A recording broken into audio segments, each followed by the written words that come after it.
due to the structure and the history of the United States, Christians here live largely peaceful lives with relatively small opposition.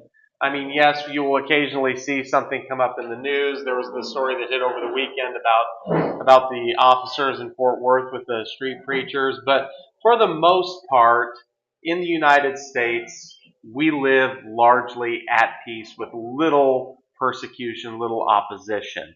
Uh, and that has shown some signs of changing over the last few decades, but again, it's still largely true.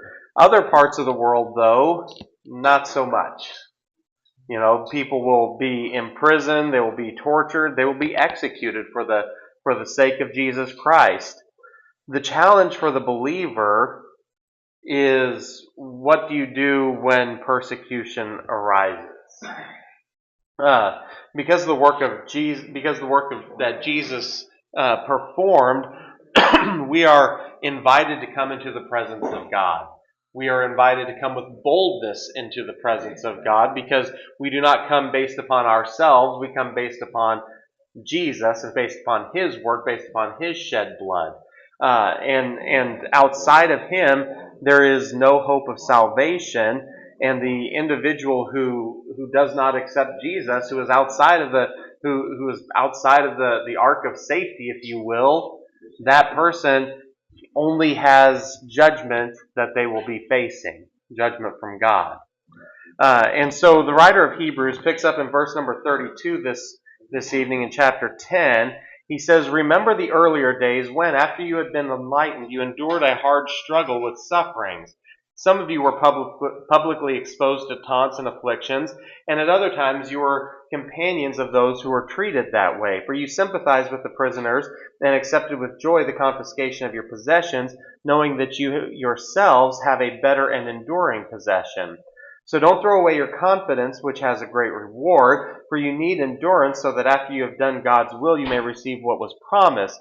For yet in a very little while the coming one will come and not delay, but my righteous one will live by faith, and if he draws back, I have no pleasure in him. But we are not those who draw back and are destroyed, but those who have faith and obtain life." So, to kind of put this, what he is talking about here in verses 32 through 34 into context, you have to go back and look at the history largely found in the book of Acts. So initially, after the resurrection and ascension of Jesus Christ, the church and the believers in Judea had a relatively peaceful time. The Sanhedrin, based upon the instructions of Gamaliel and the wisdom of Gamaliel, was, hey, if this is of God, we don't want to stand in the way of it. If this is not of God, it's going to burn itself out, when they were talking about Christians. And that was initially the general policy. And there were some times that Peter and John were arrested after healing the lame man or going up to the temple. But by and large, initially, there was not massive uprisings against the early Christians there in Judea. However, that all changes with the stoning of Stephen. And all of a sudden, there is this massive increase in persecution, coming largely from the Jewish leadership, the Sanhedrin, being pushed by them. Saul, of course, is going around. He is arresting people. He is confiscating property, and the persecution gets really, really bad. This is what causes that initial church in Jerusalem, many of its members, to get up and move out of Jerusalem. They're forced to leave Jerusalem, and they go and they start planting churches wherever they go in Judea, and then ultimately Samaria, and then even beyond Jewish territory, even up into Damascus. And following that persecution, you then had a persecution that was instituted by Herod. Herod goes in, he decides, hey, I'm going to arrest James, this is the brother of John, and he goes and he kills James. And he says, wow, well, that went well. I'm going to do it to Peter next. So he goes and arrests Peter, and there's that wonderful story of Peter being arrested and falling asleep in the jail, and the angel coming and having to kick him basically in the side to wake him up. And Peter goes out to the house where the church was meeting and praying. He knocks on the door, and the girl comes to the door, and she doesn't believe that it's actually Peter. She thinks it's a ghost, and she goes up, and her response to the crowd is, well, Peter's here. He's out at the door. She leaves him out there. Like, no, it can't be Peter. We're praying for his release, but it cannot possibly be Peter that is here.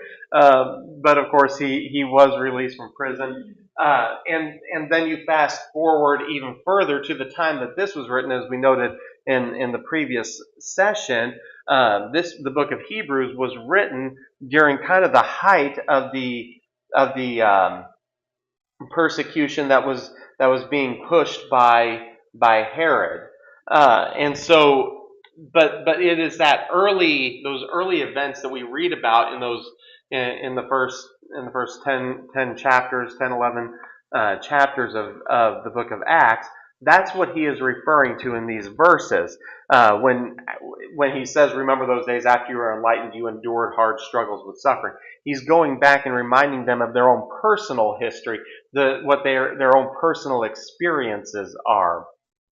And so he goes in. He says that you were faced with hard struggles and suffering. Some of you were publicly exposed to taunts and afflictions. So when people became known as being Christians, as being followers of, initially at the time they referred to them as of that way or of the way, they were ostracized from Jewish society. Synagogues wouldn't let them in. They would be publicly mocked. Business would be oftentimes difficult to carry out with other Jews. Then, of course, Saul goes in and he arrests them. Many of them were facing imprisonment. Others were publicly mocked and shunned. And basically, even those people who were not personally facing persecution, they knew someone who was. Even if Bob over here was being spared from all of this, he knew and was affiliated, was associated, was friends with, possibly even family with someone who was being persecuted, who was facing some level of destruction of their lives. And they proved very sympathetic. In fact, one of the reasons that the church would go in and you would have those people who would go and sell property and give money, one of the reasons they would do that is to provide for people who had their possessions confiscated by the Jews. They were looking out for one another. They were taking care of one another.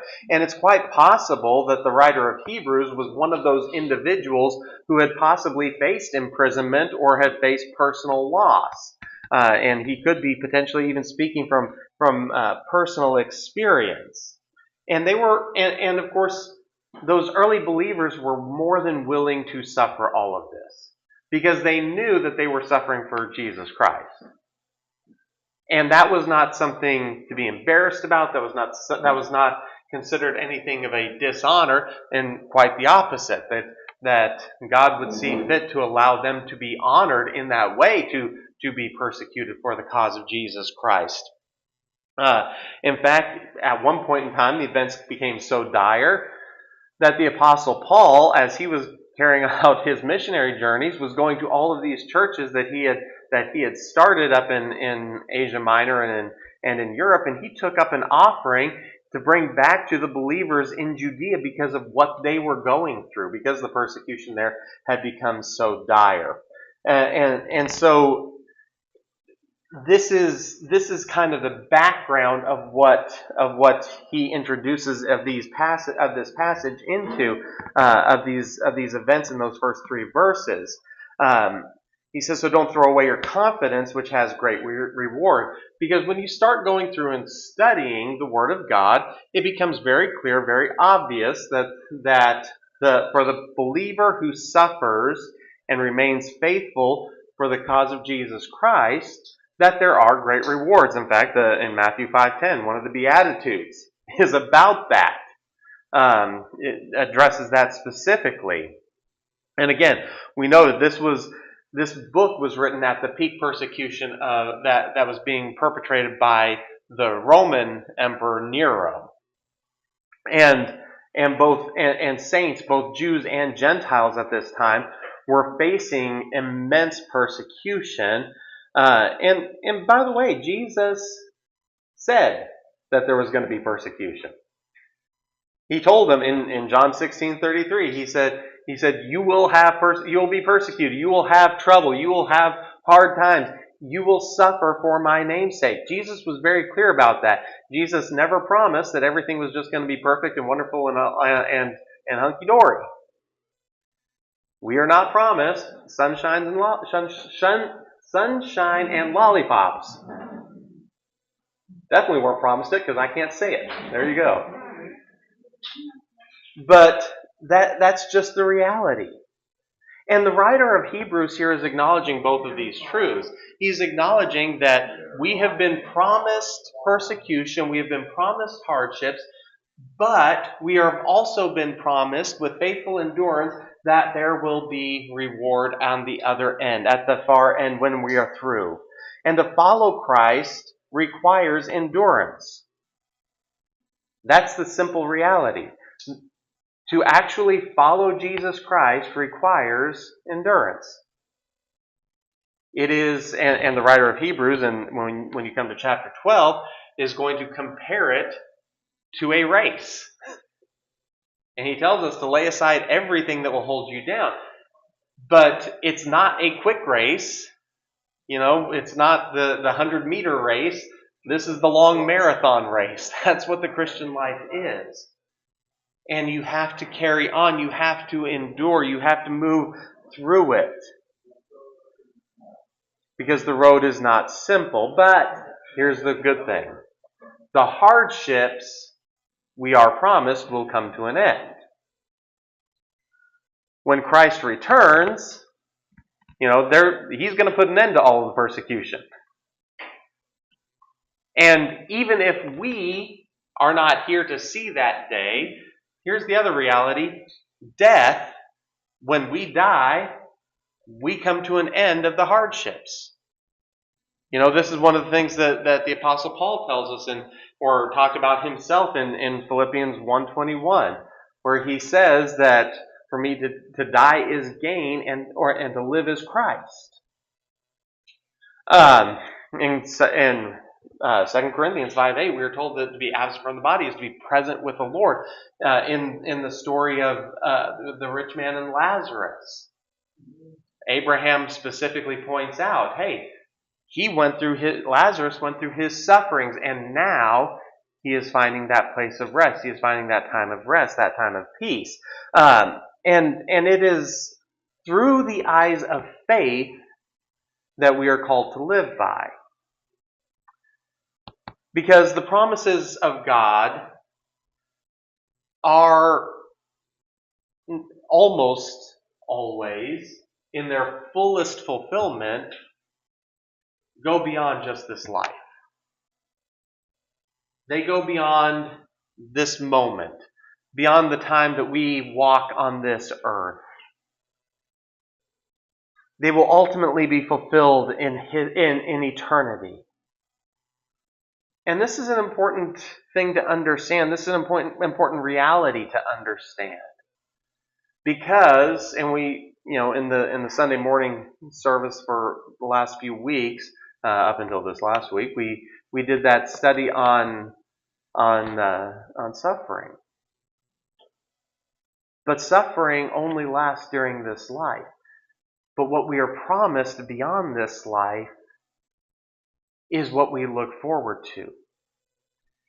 And what the writer of Hebrews is doing here is he's saying you're supposed to live by faith. You're not supposed to live by experience. You don't live by what you are experienced by your circumstances right here and right now. Because, let's face it, if we were called to live by what we experienced in this life, then I kind of figure Paul would have been like, okay, I'm done. Really, really early. Peter would have said, I'm out. John would have said, I'm out.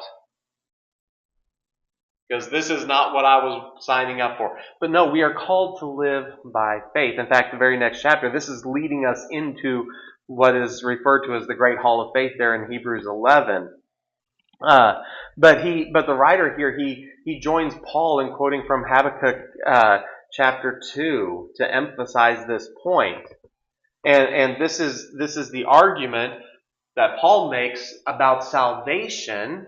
And yes, it is, because salvation is the starting point of our walk with faith, but it's not the end point of the walk of faith.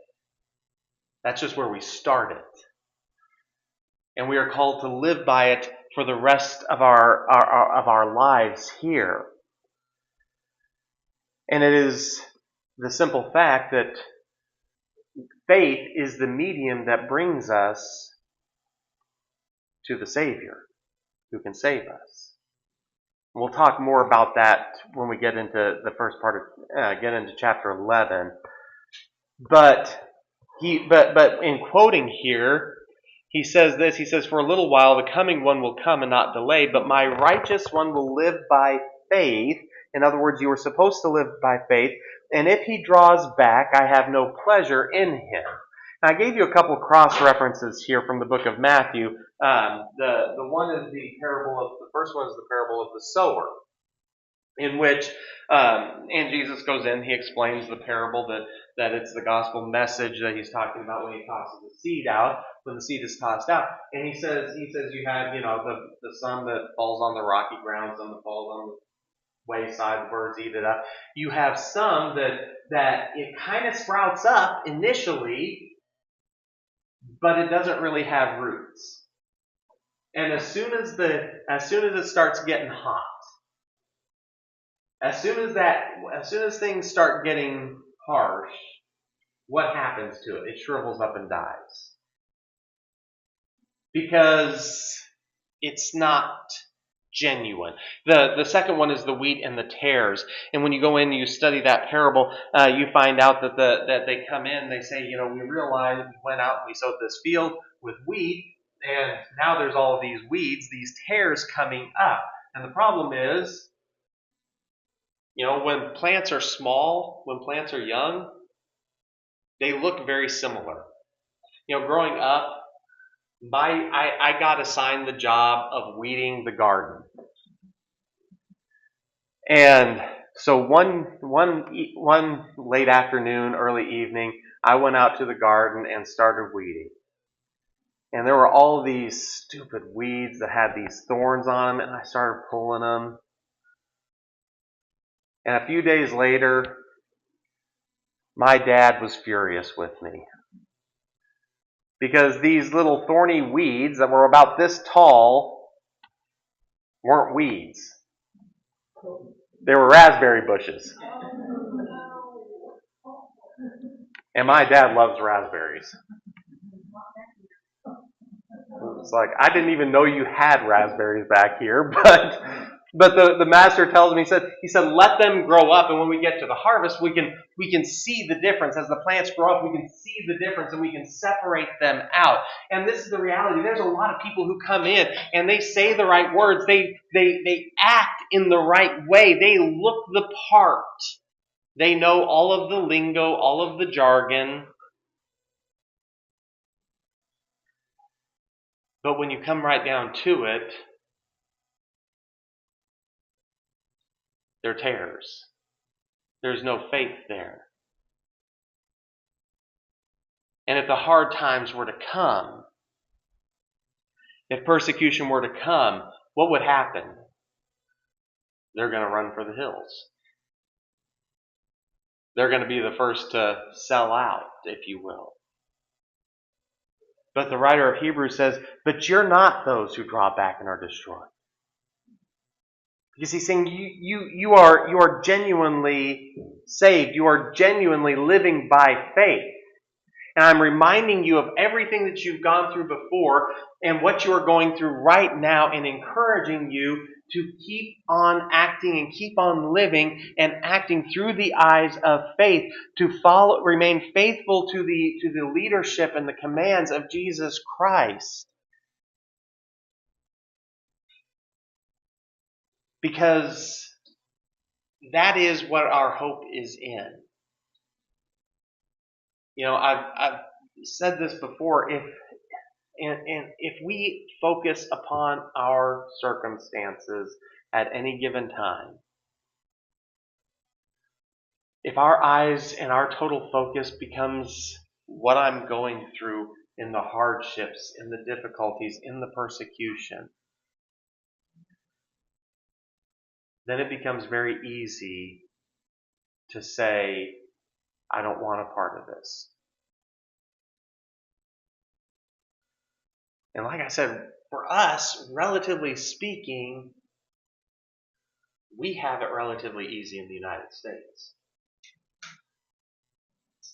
That's not to say that there are not Christians who go through very hard issues in following Jesus Christ. But most believers, we have a luxurious life here in that regard. But the simple fact is, if we even just take our eyes off Christ and start focusing on the storm, we get sunk.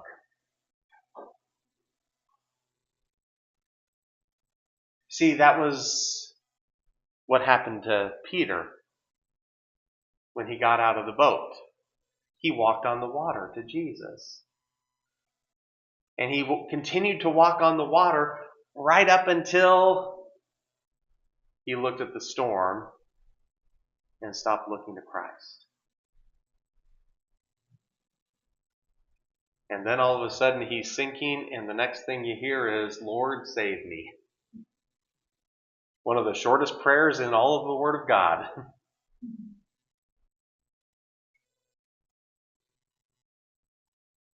But the writer of Hebrews is tying in this idea that you walk by faith, not by experience. And this is going to be seen as we look at the Great Hall of Faith in the next chapter, that all of these saints, all of these people who lived by faith, and he tells us, these people, they never saw the promise fulfilled in their lifetimes.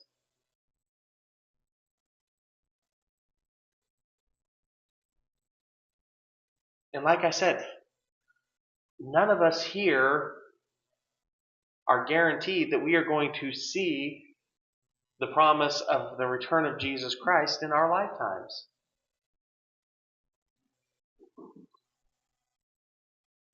We're not promised that just because we've had it easy up until now, that it's going to continue to be relatively easy for us. That we're going to have peace. But regardless of our circumstances, we are called to walk by faith. To look to Him. To follow Him. To trust Him. And to continue to walk in the ways that He has led us to walk. Because if you don't, if you let the storms have your focus, you're sunk.